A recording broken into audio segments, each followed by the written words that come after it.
কিছুদিন ট্যাঙ্কগুলোকে দেখতে পারিনি, অত কেয়ার নিতে পারিনি, তাই গোটা ট্যাঙ্কে অ্যালগি জমে গেছে, প্রচুর অ্যালগি।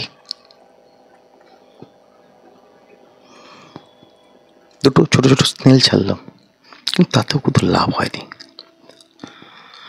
তারাও সম্পূর্ণ অ্যালগি শেষ করতে পারেনি। তারপর হাত দিয়ে আস্তে আস্তে করে সব প্ল্যান্টগুলো তুলে নিলাম।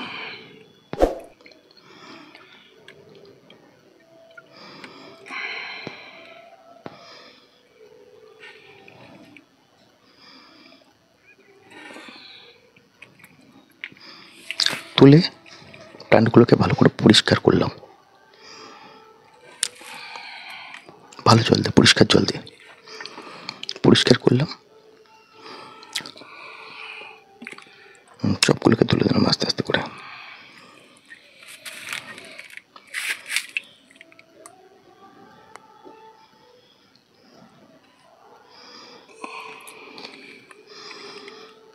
তারপর আবার রিপ্ল্যান্টিং করলাম, আর 30% জল চেয়েছি।